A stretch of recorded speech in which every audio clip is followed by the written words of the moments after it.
¿Qué tal? ¿Cómo les va? Muy buenas noches. Bienvenidos a otra emisión de El Corresponsal. Como recién lo decían Gustavo Tubio y Valeria San Pedro, ya está en nuestros estudios el padre Pepe, el padre José María Di Paola. Con él vamos a hablar de este tema que, por supuesto, nos conmueve siempre, aun cuando hace una eclosión cuando se conocen los índices. Estoy hablando de la pobreza.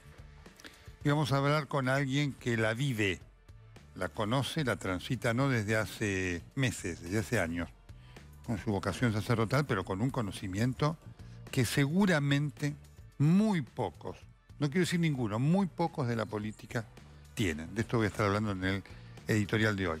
Por supuesto que estamos en un día en donde el impacto político fue producido por el COVID positivo, el contagio que tuvo el presidente de la República, Alberto Fernández, que afortunadamente está cursando bien, está evolucionando bien, sin ninguna complicación, del COVID positivo después de haberse vacunado, haberse dado las 2 dosis de la Sputnik. Y esto marca claramente dos cosas, ¿no?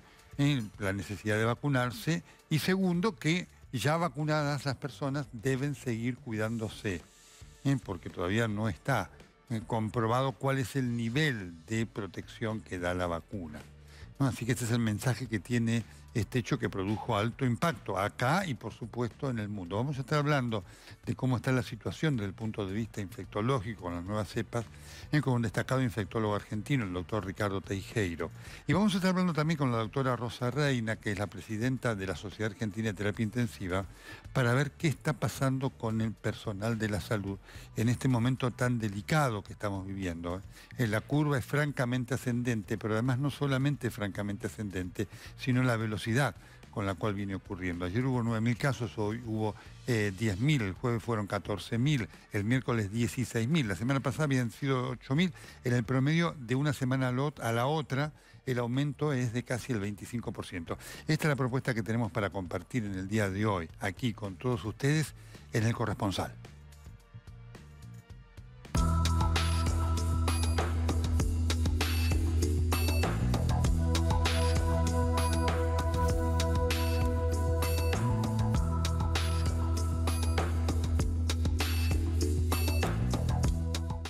Es el problema estructural clave que atraviesa la Argentina de hoy y que define su futuro si no se corrige.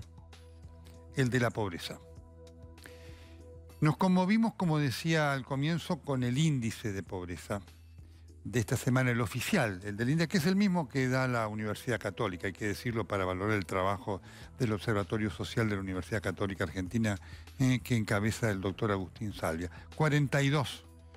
Más del 42%, pero con 57% de pobreza en los chicos. Quiere decir que en la Argentina más de la mitad de los chicos de la población infantil viven en la pobreza. Es un dato terrible y lo que yo digo es una obviedad, pero lo marco, que exige un análisis profundo siempre y además evolutivo. Quiero recordar un dato.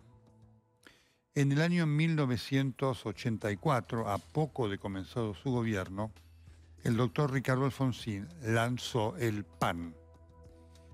Así se llamaban en las siglas del PAN, del Plan Alimentario Nacional, que era una medida realmente importante que tuvo mucho efecto positivo, más allá de las discusiones políticas que dio origen, porque estaba destinado para combatir principalmente la malnutrición infantil en los lugares de extrema pobreza. Esa caja, eran cajas que se daban, que consistían, eran 2 kilos de harina, leche en polvo, 2 kilos de azúcar, 2 kilos de fideos, 3 kilos de arroz, 1,5 kilos de corned beef y después porotos y lentejas. Se extendió después ese número de 800.000 a 1.200.000 y con eso se dio un combate importante contra los niveles de pobreza extrema de la Argentina, año 1984.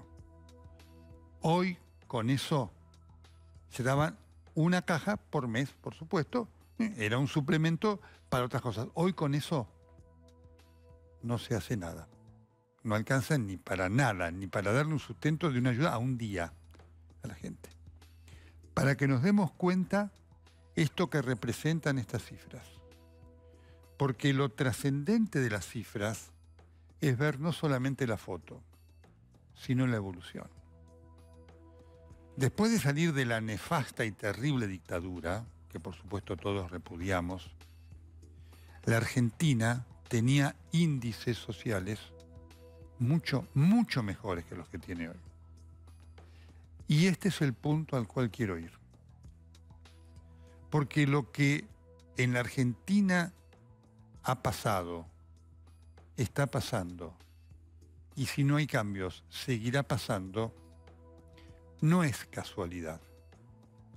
No cayó una bomba atómica en la Argentina.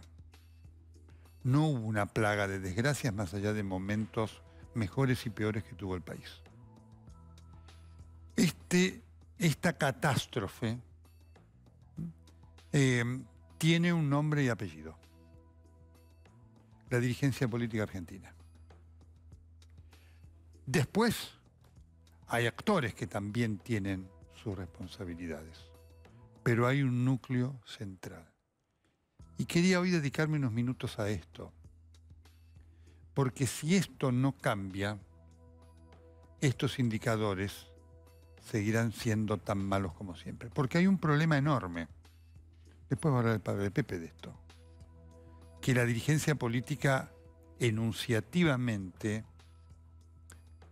pretende hacer creer que conoce.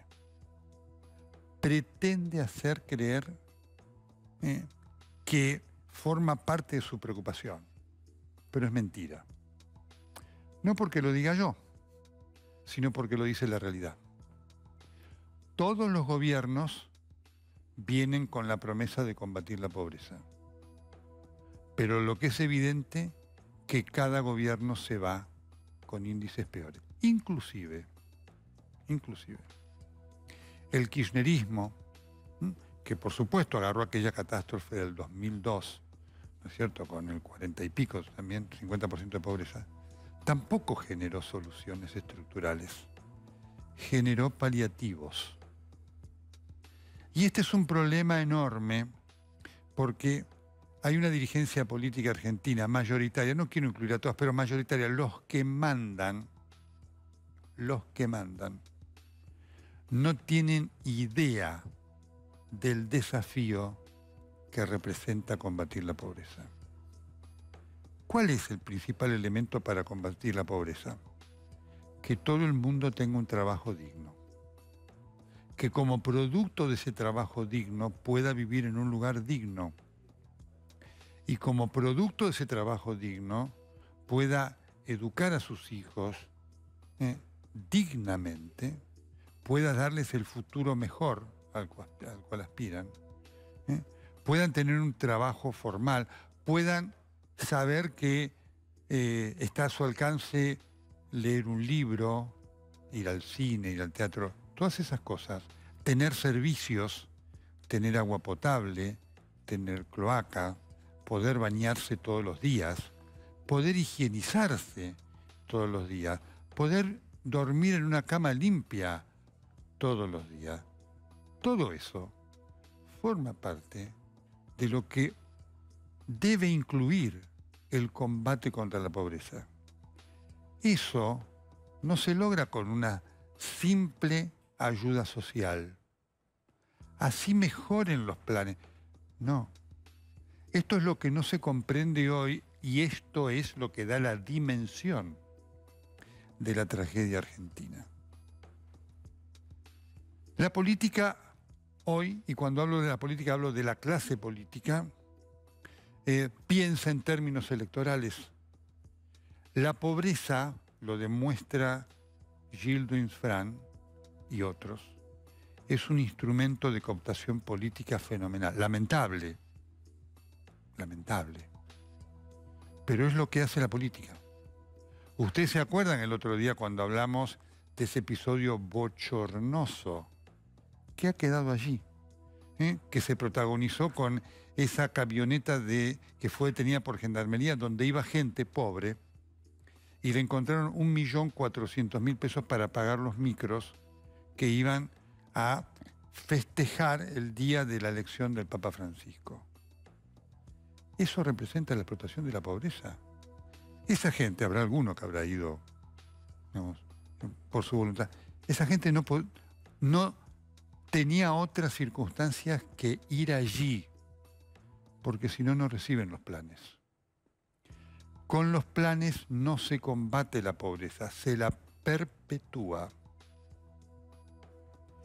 Y este es un tema que como nadie quiere entender, porque no crean que los políticos argentinos son personas faltas de inteligencia o de darse cuenta. No, no tienen interés. Sé que muchos se van a indignar con esto, ¿no? Por supuesto. ¿Qué van a decir? Si tuvieran interés, la pobreza no aumentaría todos los años. Si tuvieran interés, se sentarían a dialogar, robarían menos, mucho menos, mucho menos. Y entenderían que para que la Argentina pueda revertir esta situación, hace falta un nivel de convivencia política importante. Fue lo que buscó Alfonsín, incomprendido por muchos. Entonces, si la Argentina tiene un nivel de convivencia política importante, y acá vendrá gente a crear fuentes de trabajo. Hoy nadie va a crear fuentes de trabajo si lo que ocurre son los moyanos bloqueando una planta de Walmart porque quieren el disparate de que los nuevos dueños echen a la gente, la doblen indemniza y después la contratan con la antigüedad, un disparate que no existe en ninguna parte del mundo. ¿No es cierto? Entonces, se necesita una actitud diferente que la dirigencia política hoy no tiene. Este es el drama a futuro de la Argentina. Hacer que esos 57,7% de chicos en distintas edades tengan un futuro es una tarea cíclopea. Nadie tiene idea de lo que significa. Y si la tiene, no le interesa aplicarla. Porque primero a esos chicos hay que ponerlos hoy en un contexto diferente. De acá a mañana seguramente sus padres no van a tener un trabajo. Entonces hay que darles educación de primera. Porque si usted a esos chicos no les da educación de primera, ¿sabe qué significa? Significa que pasen 8 horas en el colegio. Significa que en el colegio la principal tarea no sea acceder a la comida que no tienen, sino que la tarea sea, digamos, aprender. Porque puede que vayan al colegio, puede que en el colegio reciban una buena alimentación, puede que en el colegio reciban una buena enseñanza, pero puede que no aprendan. Porque el proceso es complejo. Uno tiene que enseñar y el chico tiene que aprender. Esos chicos que si se van de la escuela van a hogares que no son hogares. Esos chicos que cuando se van a la escuela van a la nada porque el padre no está en la casa, porque la madre no está en la casa y porque lo que ofrece la casa, la vivienda, ¿no? Es la nada. Esos chicos necesitan estar 8 horas en la escuela. No solamente para que se los contenga socialmente, sino que fundamentalmente para que se los forme para el mañana. Nada de esto existe, pero tampoco existirá. Si lo que hoy vemos es que el gobierno, los oficialistas de hoy, se pelean con los opositores de mañana, que a lo mejor son los oficialistas de mañana, y se pelean, y esa es su manera de construir poder, con los que son sus adversarios. ¿Qué digo? Enemigos. Esta es la realidad de la Argentina. Y por supuesto que nos duele profundamente, porque esto transforma a la Argentina en el país del mañana mejor, que nunca llega.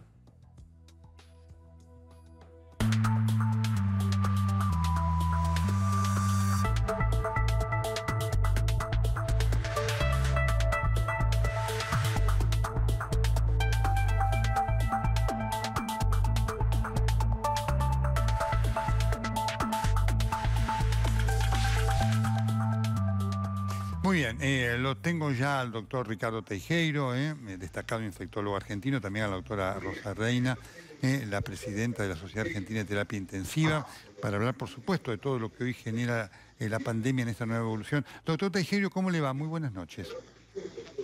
¿Qué tal? ¿Cómo les va? Un Buenas noches. gusto en saludarlo. Para explicarle a la gente, obviamente, en el medio de todo lo que representan los nuevos casos, primero y obviamente ante el impacto producido por la afección del presidente luego de la vacuna, ¿qué representa esto como significado para los vacunados y los que se vayan a vacunar en cuanto a conductas a seguir? Doctor Teijeiro. Pero claramente, y esto es lo que venimos hablando siempre, la vacuna lo que nos da es una muy buena protección para las formas complicadas, las formas graves, para disminuir la mortalidad, y hay que entender que eso es lo que buscamos en la vacuna. Ahora, no disminuye quizás la contagiosidad, o disminuye, pero no puede controlar totalmente la contagiosidad. Entonces, un individuo vacunado puede estar transportando el virus, puede hacer manifestaciones simples de enfermedad, pero también lo puede transportar y puede estar contagiando a otros. Entonces, es sumamente importante que mantengamos las medidas de prevención activas. El distanciamiento, el uso adecuado del barbijo, la higiene permanente de las manos antes de tocarnos la cara, que es cuando vamos a llevar el virus a nuestras mucosas, ojo, nariz y boca. Es lo que hacemos los médicos. Los médicos estamos vacunados, pero mantenemos las medidas de prevención activas. Y eso es fundamental que la ciudadanía lo entienda. Es muy importante esta explicación y además queríamos escucharla de un especialista como el doctor Teijeiro. La persona, esto además genera todo un tema, ¿no es cierto? La persona vacunada que se contagia, ya voy a hablar con la doctora Rosa Reina porque la población médica está muy expuesta a esto, además tiene la posibilidad sí de contagiar a diferencia del vacunado, ¿no es cierto? La persona que está transmitiendo o que tiene el virus siempre va a tener la posibilidad de contagiar. Obviamente que depende de la cantidad de virus que tiene. Un paciente asintomático seguramente tiene menos cantidad de Claro. virus, lo que nosotros llamamos de la carga viral, entonces contagiará menos. Pero si nosotros sabemos que mantenemos la distancia y el uso del barbijo adecuado y tratamos de estar al aire libre, seguramente que vamos a minimizar los riesgos. Eso es lo que pedimos, eso es lo que tenemos que trabajar fuertemente durante toda esta temporada. Independientemente de la vacuna, porque Claro. cada vacuna que ingresa y que se aplica, obviamente que es un individuo más protegido. También es un pilar muy importante, pero convengamos que tenemos solo el 7% de la población vacunada. Tenemos un largo camino por delante con la vacunación. Un largo camino por delante, dijo el doctor Teijeiro. Obviamente, lo impactante de estas últimas 2 o 3 semanas no solamente es la cantidad de casos, sino la progresión de la curva, de un aumento importante. Y junto con esto, el hallazgo ya de la cepa Manaos, ¿no es cierto?, y de otras, la California y demás. Hoy conocimos el caso en Santa Fe de una persona lamentablemente fallecida por la curva. ¿Qué representa esto desde el punto de vista de la contagiosidad y de lo que usted entienda viene para el futuro inmediato, doctor Teijeiro? A ver, este virus tiene la característica de tener muchas mutaciones, tiene como 4.000 mutaciones. Ahora, variantes, mutaciones importantes, hay algunas. La de Sudáfrica, la de Río de Janeiro, la de Manaus, la de California, la de Reino Unido. Acá hay cosas que son muy importantes. Estas variantes han demostrado, algunas de ellas, ser más contagiosas. Pero una de las cosas más importantes es identificarlas, hacer una buena situación epidemiológica. Esto de estar investigando a cada individuo que ingresa a nuestro país que es positivo y ver qué variante es, nos permite aislar y contener ese tipo de variantes. No se va a impedir el ingreso de las nuevas variantes y seguramente van a aparecer también nuevas variantes. Lo que tenemos que hacer es que ingrese gradualmente, porque un crecimiento brusco de estas variantes, que son mucho más contagiosas, pueden hacer que el sistema de salud tenga una demanda tan importante que no la pueda soportar. A esto voy, doctora Rosa Reina, ¿cómo está la situación hoy de las terapias que, por supuesto, al margen de las salas especiales dedicadas para COVID, representan el lugar, digamos, más acuciante en cuanto a su necesidad. Recordamos que los enfermos de COVID, una vez que entran, lamentablemente tienen una Sí, sí. permanencia en el hospital o en el centro médico largo. ¿Cómo está la situación hoy, doctora Reina? Buenas noches. Buenas noches, ¿qué tal? ¿Cómo le va? Muchas gracias por esta nota. Por La favor. verdad que estamos viendo con preocupación el incremento y como usted dijo, es un incremento exponencial, realmente muy rápido en los últimos días. No es lo que pasó el año pasado, que fue más lento, ¿no? Más pausado el aumento. Este año estamos viendo realmente un aumento que fue muy brusco, muy exponencial, eh, con rápido incremento de casos a terapia intensiva, sobre todo en la región del AMBA, también en algunas otras provincias como en La Rioja, en Santa Fe, en Chaco, en Jujuy, Ajá. pero en algunas instituciones, ¿no? Esto no es generalizado en Claro, todo el claro. país. Y lo que sí estamos viendo es diferente edad, o sea, persona más joven, alrededor de 60 años el promedio de edad, con algunos de 55 años, con comorbilidades, y lo que no sabemos es si estos pacientes van a permanecer internados bastante más tiempo como fue el año pasado. O sea, Claro, la internación de estos pacientes se caracterizó por ser prácticamente el doble del tiempo en que claro. los pacientes Ajá. de terapia intensiva fuera del COVID, ¿no? Permanecen en terapia intensiva. No sabemos si esto va a pasar con estos pacientes, lo cual nuevamente volvería a afectar el movimiento de camas de los pacientes. Claro, Pero sí, estamos viendo eso y el tema de la edad, ¿no? claro. Que es gente más joven.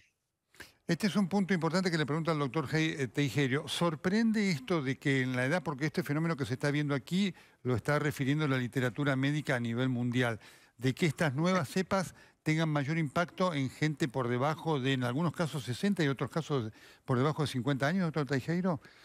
Sí, son muchos los motivos, pero tengamos en cuenta que las primeras olas afectó muchísimo más a los grupos de edad avanzado, a los grupos cerrados, como los pacientes que estaban internados en zonas de cuidados de ancianos. Los adultos mayores son los que primero fueron vacunados. Y también tengamos en cuenta que los grupos de menor edad son los que más riesgos tienen, porque son los que más riesgo están asumiendo cuando hacen Claro. reuniones, manifestaciones, movimientos sociales. Si uno ve y recorre los hospitales, yo estoy en un hospital municipal, en el Hospital Pirovano, Sí, si uno recorre los hospitales, la cola que está esperando para sí. soparse son grupos desde adolescentes hasta Ah, gente de 40, 45 años. Ahí está el grupo en este momento que se están contagiando, que quizás tienen menos riesgo individual si son sanos, pero son los que lo transmiten y los llevan a otros pacientes, como decía la doctora, pacientes de menor edad que tienen coexistencias, que tienen otras enfermedades, que son los que se van a complicar. doctora Reina, ¿cuál es la situación de el personal de salud de la terapia intensiva? Lo primero que pregunto es en cuanto al nivel de vacunación. ¿Ustedes tienen hecho ya una proyección de cuál es el porcentaje de los vacunados en la Argentina? Del personal de salud, de acuerdo a los datos del Ministerio, el 90% más o menos ya recibió la primera dosis y aproximadamente un 60-65% ya recibió la segunda ¿Y de dosis. las Eso en todo terapias? el personal de salud. Las terapias intensivas, prácticamente todos los intensivistas están vacunados con las dos dosis, o sea que en ese Ah. aspecto realmente estamos bien, porque realmente fuimos los primeros en ser vacunados, así que se logró vacunar a todos los intensivistas prácticamente con las dos dosis. Doctor, ¿y cuál es la situación? Es decir, ¿se han dado casos de infección? El otro día lo marcaba yo, ayer apareció una carta al editor muy interesante en el New England Journal of Medicine, allí hablando de la situación de los trabajadores de la salud en los hospitales de la Universidad de California en Los Ángeles y San Diego, donde se veía que efectivamente había un nivel de infección de aproximadamente 2% entre el personal de la salud como consecuencia de la mayor exposición que tiene ese personal. Ustedes que están observando, por lo menos en la ley de terapia intensiva, que dentro del sector de la salud, junto con infectólogos, odontólogos y más, son de los más expuestos. Sí, Em, seguro, son de los más expuestos, son los que están en contacto permanentemente con pacientes y también tenemos que decir algunas otras cosas, como que los hospitales no tienen todos, Claro, obviamente, el nivel de bioseguridad que claro. corresponde. No todos tienen las condiciones edilicias, no tienen todas las condiciones de bioseguridad, entonces se corren más riesgos. Las salas de médicos no son las más adecuadas a veces para tener distancia física entre los distintos médicos. Eso lo tenemos que tener en cuenta. Pensemos que nosotros tenemos hospitales de más de 100 Sí, sí. años y que no están ayornados, actualizados y mejorados.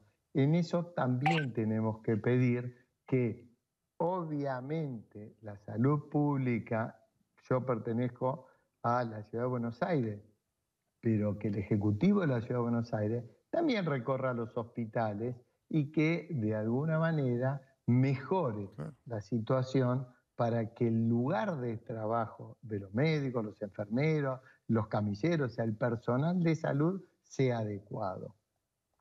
Doctora Reina. Sí, un poco siguiendo lo que está diciendo el doctor, eso es muy cierto. Si nosotros en muchísimos hospitales hubieron que buscar lugares donde poder darle cierto confort al personal de la salud, porque ya no, si había un lugar donde se reunían para comer, para tomar un café, para tomar algo, ya esos lugares habitualmente son pequeños, ya no se podían juntar los dos o tres personal que estaba de guardia, enfermeros, médicos, kinesiólogos, las habitaciones, que habitualmente son pequeñas y duermen dos o tres personas, Claro, hubo claro, que buscar lugares para que puedan dormir en claro. habitaciones separadas, para que puedan comer en forma separada o tomar algo en forma separada. Eso realmente fue un tremendo desafío porque, como dice el doctor, la mayoría de los hospitales, sobre todo los hospitales públicos y, por qué no, algunos también privados, estos lugares de, digamos, de recreación del personal de la salud suelen ser muy pequeños. Eso es en la gran mayoría de los lugares. Y realmente eso fue un enorme desafío. Nosotros en mi hospital tuvimos que utilizar oficinas, inclusive lugares, oficinas donde se daban los informes a los familiares para transformarlos Mire en usted. habitación o pequeños lugares para que el personal de la salud pudiera tener un momentito, ¿no? Para comer algo, tomar algo, descansar un rato. Sí. Está clarísimo. Doctor Tejero, digamos, ¿qué esperan ustedes? Si usted tuviera que dar una recomendación, estamos en plena, digamos, discusión y conversación del gobierno nacional con el gobierno de la Ciudad de Buenos Aires, el gobierno de la provincia de Buenos Aires, para ver cómo seguir a partir de esto. Si usted fuera llamado y tuviera que dar una recomendación técnica, ¿no es cierto? Después lo político tiene que analizar cosas también. ¿Cuál sería, en virtud de lo que viene pasando en estas últimas 3 semanas y se proyecta para el futuro inmediato? Es esperable que con el ingreso del invierno nosotros tengamos más casos de enfermedades respiratorias porque es lo habitual. Obviamente, nosotros vamos a encerrarnos más, vamos a estar en el trabajo, en nuestras funciones, seguramente más hacinados. Esto va a ser, y obviamente con lo que vimos que pasó en el resto del mundo, que las segundas o terceras olas son el doble o el triple de los casos de las No, primeras olas, nosotros vamos a tener un incremento muy importante de casos. ¿Qué tendríamos que hacer? Primero, hacer un seguimiento de la curva epidemiológica. claro, Hay parte que es responsabilidad de salud pública, el testeo masivo, aumentar los testeos, claro. el aislamiento estricto y temprano, la asistencia del individuo cuando tiene un diagnóstico temprano adecuadamente, la vigilancia epidemiológica para ver las nuevas variantes como estar circulando, masificar la vacunación rápidamente. Claro. Todo eso es parte de salud pública y tenemos que exigirlo. Ahora, hay parte de cada uno de nosotros, de los individuos. El mecanismo de prevención individual, como es el distanciamiento físico, el uso adecuado del barbijo, cubriendo toda la nariz y la boca, la higiene de las manos, es algo que debemos hacer nosotros. Y sabemos que protegiéndonos individualmente, protegemos al resto, protegemos socialmente. Entonces, eso es una necesidad. Ahora, a medida que nosotros veamos cómo está circulando el virus, quizás ya haya que tomar medidas por jurisdicción, por región, transitoria, no generalizar las medidas. Nosotros tenemos un país muy diverso, Claro. tenemos zonas rurales donde quizás tenga muchísimo menos riesgo que ciudades como las nuestras, que tenemos gran hacinamiento. Entonces, esas medidas se van a tener que tomar por jurisdicción. Clarísimo, doctora Reina, la última pregunta. En virtud de esto, ¿ustedes están recomendando ya en relación a lo que vaya a ser la disponibilidad tanto de insumos, facilidades y demás, y a la situación del personal médico, esto que decía el doctor Tejero, que se está verificando, del aumento de casos y demanda, ¿ustedes están con algún requerimiento, algún pedido a las autoridades de salud de la Nación y de todas las jurisdicciones? Fundamentalmente esto, ¿no? Que se haga mucho hincapié en la comunicación y la información de que en este momento es muy importante que la población y que todos mantengamos los protocolos. Dijo el doctor, todavía la vacunación de un porcentaje importante de la población, al menos el 50%, todavía va a llevar un par de meses y ya estamos con incremento de los casos. Por lo tanto, es muy importante comunicar, ser muy claros en la comunicación y ser muy claros en las políticas o en las conductas que se tomen, de por qué se toman. Creemos que eso es fundamental para que la gente sepa por qué hay que continuar con estas medidas. En cuanto al sistema de salud, una de las cosas que realmente nos preocupa muchísimo es que el personal de salud en estos momentos está muy agotado, está muy cansado. Los intensivistas están muy cansados. Hace un año que el personal de salud prácticamente viene trabajando, casi prácticamente sin descanso, y que las autoridades eso lo tienen que tener muy en cuenta, ¿sí? Que lamentablemente hemos sufrido personas fallecidas, Claro, claro. otros que están padeciendo la enfermedad y todavía no pueden volver a trabajar, o sea que en este momento somos menos de los que ya éramos el año pasado, y la verdad que es un llamado de la Sociedad Argentina de Terapia Intensiva a las autoridades para que tomen al sistema de salud y a las terapias intensivas en particular como una prioridad de ahora en más, porque, bueno, no va a ser la primera vez que lamentablemente vamos a estar padeciendo situaciones como estas. Doctora Reina, doctor Tejero, les agradezco muchísimo esta presencia en el corresponsal de hoy. Fue realmente interesante e importante escucharlos. Muchísimas gracias, Muchas a ustedes. gracias, Néstor, por la invitación. Por favor, a ustedes. Conceptos claros en cuanto a los cuidados, en cuanto a la necesidad de testeo, necesidad de vacunación y un camino que todavía es largo. Ya seguimos con el padre Pepe.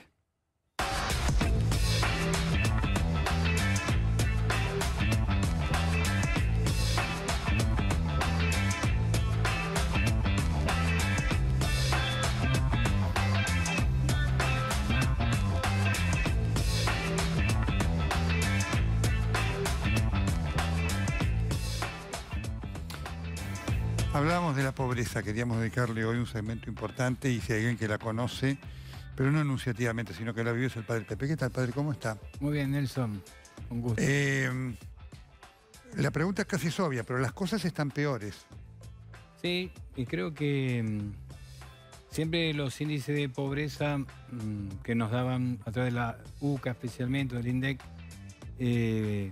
nos golpeaban, veíamos ese crecimiento en lo práctico, en lo concreto de todos los días, pero sobre todo hoy lo que golpea bastante es el que esté atravesado por la pandemia, ¿no? Porque realmente la pandemia está marcando mucho este ritmo que viven los barrios y bueno, y va generando una mayor diferencia, ¿no? Una mayor diferencia. Y yo me acuerdo que el año pasado cuando hablamos con el presidente le decíamos el gran problema es que se acaban las changas y bueno, trabajo en blanco también para muchos, pero la mayoría de los barrios nuestros viven de las changas y realmente era muy difícil para una familia llevar adelante todo sin poder tener ese dinero que hacían en el día a día. Por eso lo primero que hicimos, los curas villeros, fue en la reunión que tuvimos con el presidente, decir, bueno, nuestras parroquias van a estar abiertas, van a estar a disposición de la gente que realmente lo necesita y pensamos que un plato de comida caliente al menos podamos brindarle, ¿no?, al que se acerca. Nosotros, por ejemplo, en nuestra parroquia en León Suárez llegamos a dar 3.500 raciones por día. Por día, 3.500, es un número impresionante. Sí. Padre, hoy cuando digo hoy, digamos, en relación a hace un año, o sea, ¿hay más gente, hay menos gente viviendo en la vía en la que está usted y en las otras en general, o hay más gente? Y no, yo creo que va a ir creciendo. Va a ir creciendo. Es decir, yo creo que los barrios populares van a ir creciendo porque hoy día es imposible llegar a comprar una casa, a meterse un crédito. O entonces los barrios populares van a crecer porque es una necesidad real de un montón de gente que está excluida del sistema. ¿Ustedes hoy ven gente que a lo mejor perteneció en algún momento a la clase media que ha debido ir a vivir a estos barrios? Sí. Sí. Sí. Tenemos varios casos. Y después tenemos gente que en el interior estaba bien o en el Paraguay estaba bien y de pronto las cosas como hay un problema, podríamos decir, global, ¿no? En América, estas migraciones hacen que crezca el barrio y realmente en un sentido positivo, ¿no? Nosotros siempre valoramos mucho esta cultura latinoamericana, que sean los barrios populares, cada uno con sus características, pero realmente van creciendo y van a seguir creciendo porque no hay posibilidades reales para una persona común de llegar a una casa, de tener un trabajo en blanco. Qué impactante. Y creo que ahí es el punto fundamental, ¿no? Vos lo decías, creo que el tema del trabajo es medular en esto, ¿no? Y lo dijimos hace un par de años en San Cayetano, cuando hicimos un documento, que le preguntábamos a los candidatos a las elecciones de qué manera iban a generar trabajo. Porque nos parecía que ahí estaba lo fundamental, ¿no? Y realmente vemos que hasta que eso no se logre, esto va a ser, bueno, realmente cómo poder llevar adelante una ayuda, cómo habilitar que la gente pueda acceder a un plan social mejor. Hoy día los programas sociales son necesarios porque la gente es lo único que tiene. Y con todo lo que significa, lamentablemente, en cuanto en muchos casos a la explotación que se hace del que depende. Sí, yo creo que lo interesante es que los programas sociales hoy día mantienen a aquellos que estaban excluidos, ¿no? Creo que el trabajo que se da en el intercambio de las cooperativas es interesante porque es cómo se reúnen aquellos que están fuera del sistema y que se organizan para poder sobrellevar adelante su casa, su familia. ¿Qué aspiraciones tienen esas personas, padre, usted que las conoce? Ellos tienen, por ejemplo, yo tengo récord... ¿Tienen idea de la ilusión de poder salir de esa situación? ¿Existe o no?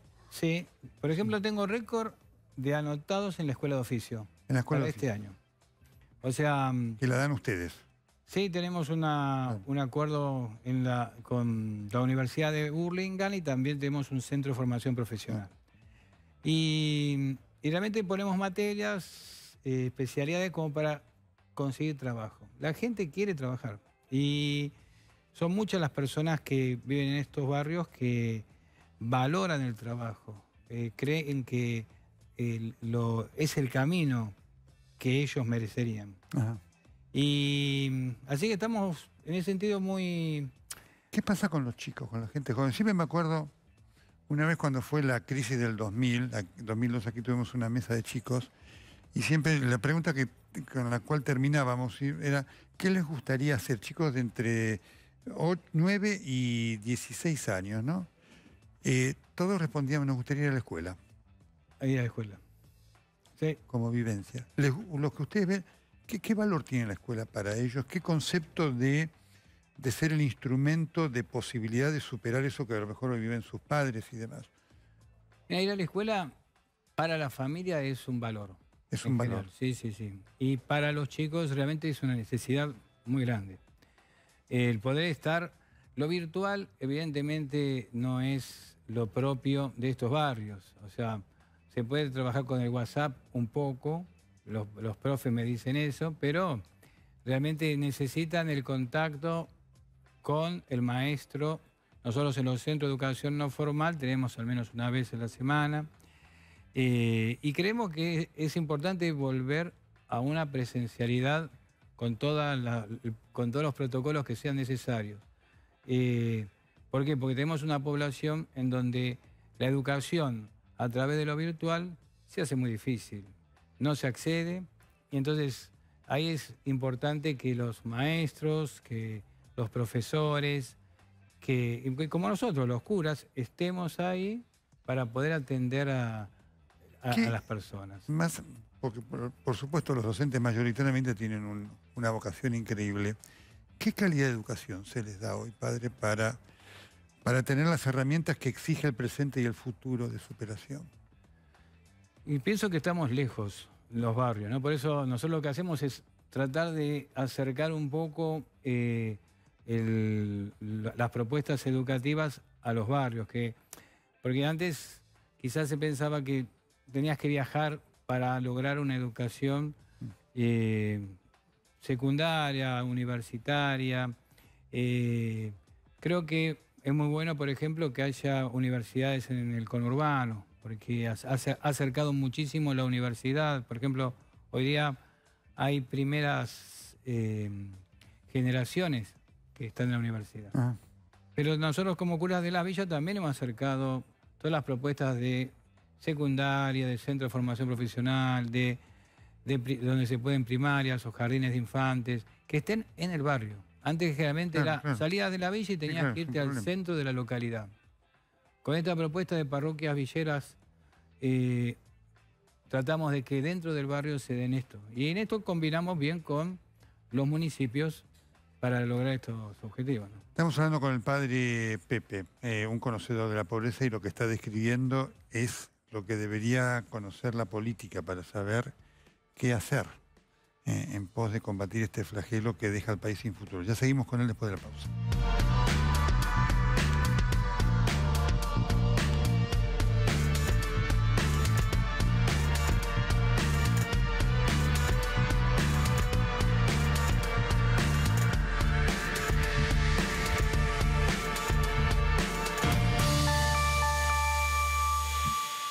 Argentina debe conquistar nuevos mercados para converger con las economías más desarrolladas. Adrián Mercado cuenta con portfolios de inversión, agroindustriales, regionales, de logística, turísticos y portuarios, yacimientos de litio y otros minerales. Llegó la hora de invertir con el que sabe. Llegó la hora de Adrián Mercado Comex.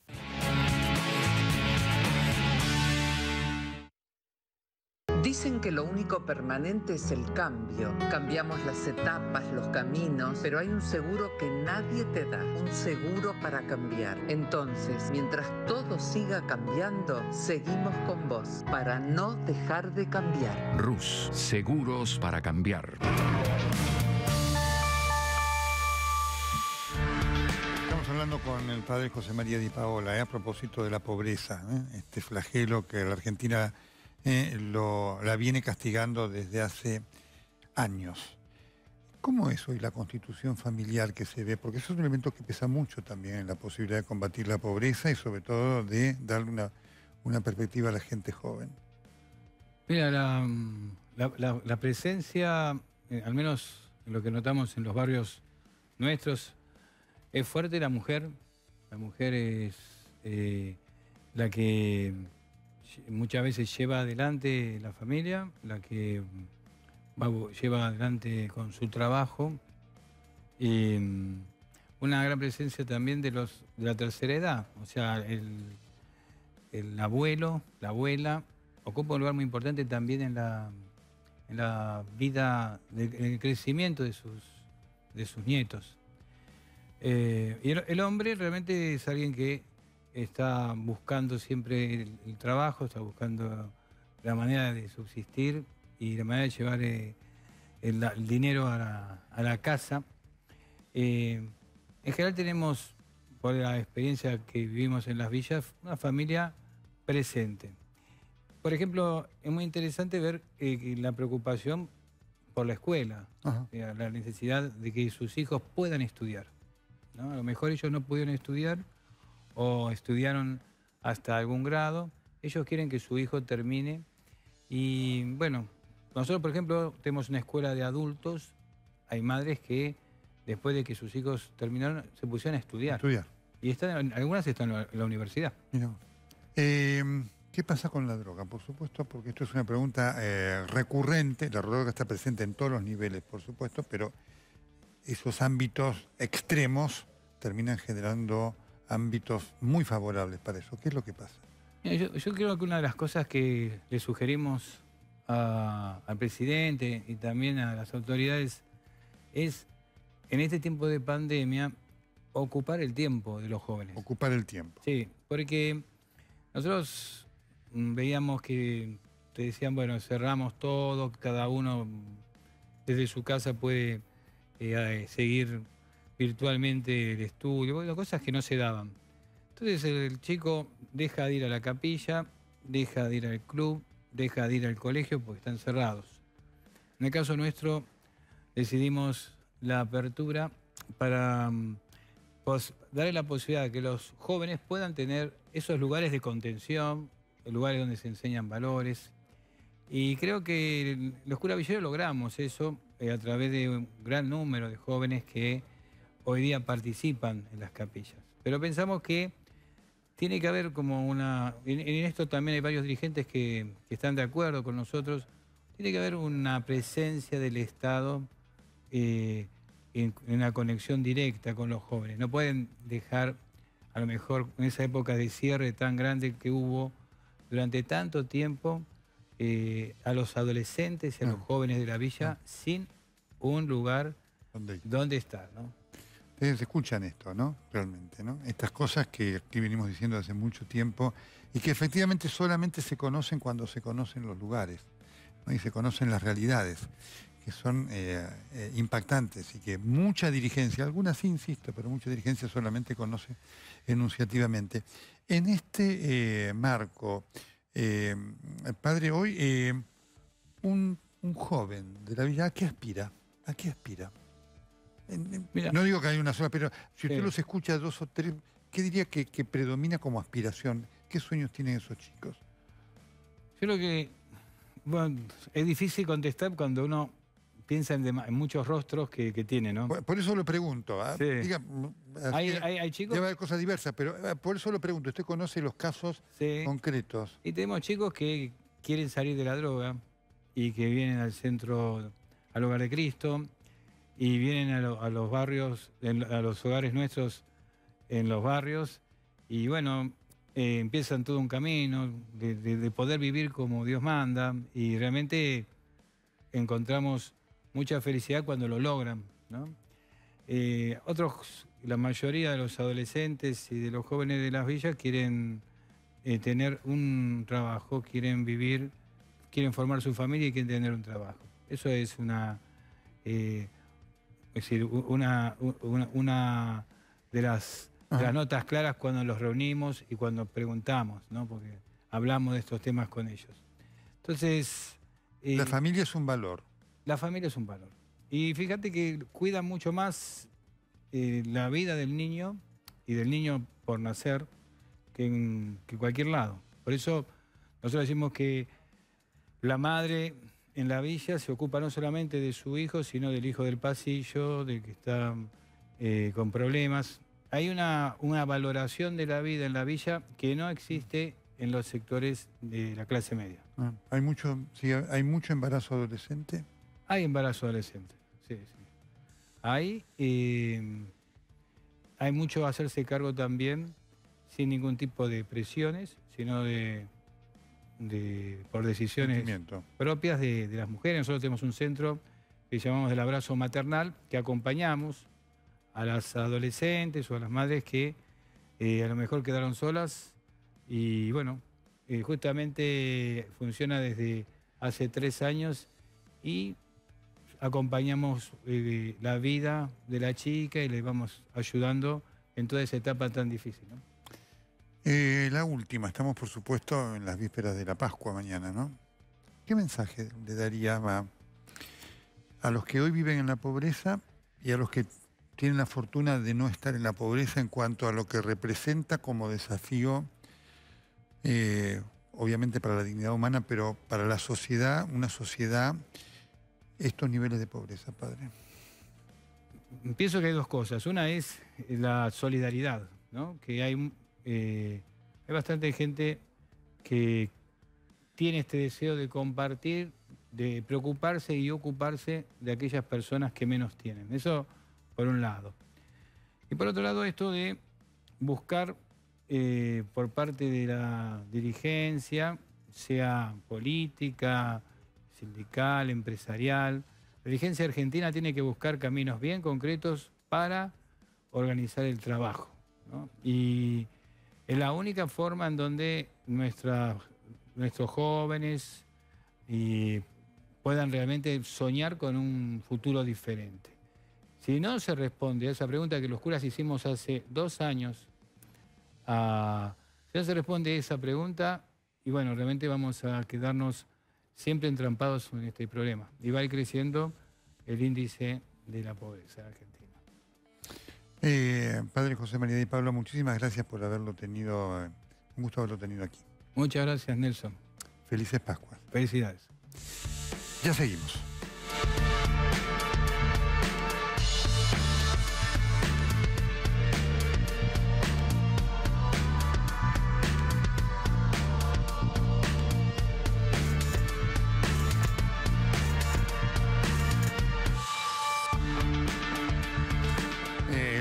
La moraleja es, sin trabajo digno no hay futuro mejor para la Argentina.